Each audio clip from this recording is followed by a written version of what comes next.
Title: The Forgotten Ritual. Prologue: The Hidden Manuscript. Deep within the archives of an ancient monastery in Romania, hidden beneath layers of dust and decay, an old manuscript was discovered. Bound in cracked leather and inked with symbols no one dared to decipher, it carried a simple warning scrawled in trembling handwriting: "Do not read aloud, do not awaken what sleeps." But curiosity is a dangerous thing. Chapter 1: The Discovery. Ethan Cole was a historian obsessed with unraveling the mysteries of the past. Haunted by the disappearance of his father, an archaeologist who vanished under mysterious circumstances, Ethan dedicated his life to uncovering forbidden knowledge. When he heard whispers about a forbidden manuscript hidden in the Carpathian Mountains, he knew he had to find it. Armed with nothing but determination, his journal, and a locket containing his father's photo, Ethan embarked on an expedition that would soon blur the lines between history and horror.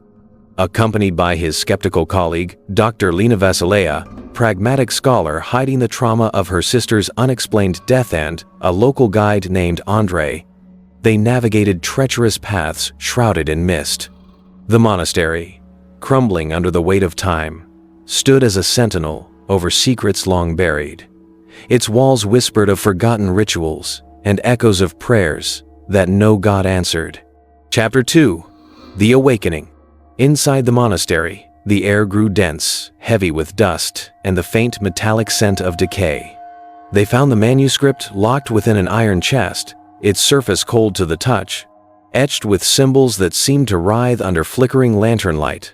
Despite the ominous warning etched onto its cover, Ethan couldn't resist. He read the words aloud, his voice trembling with excitement, and unknowingly broke a seal that had kept something ancient and malevolent dormant.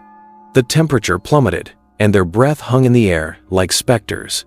Shadows grew longer, defying the lantern's light, stretching and twisting unnaturally.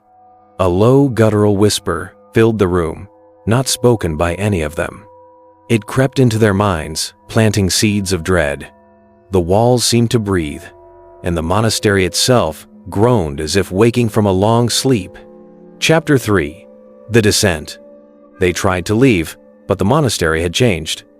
Corridors twisted into unfamiliar paths. Doors led to places that shouldn't exist. Cold drafts brushed against their skin, carrying faint echoes of footsteps and whispers that sounded like distorted fragments of their own voices. Andre disappeared first. One moment he was beside them, the next gone, his flashlight lying shattered on the floor, its beam flickering like a dying star. The last thing they heard was his scream, a sound so raw and primal it seemed to come from the very walls. Lena insisted they retrace their steps, but the monastery had no intention of letting them go. Symbols from the manuscript appeared on the walls, pulsing with an eerie red glow, casting flickering reflections that seemed to move on their own.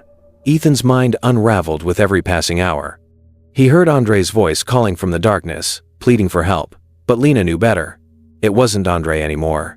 Chapter 4: The Ritual. Desperate to survive, Ethan and Lena deciphered the manuscript. It wasn't just a book, it was a ritual, a key to summon an entity older than time itself, but it also held instructions on how to banish it. The price, however, was steep. A life must be willingly offered.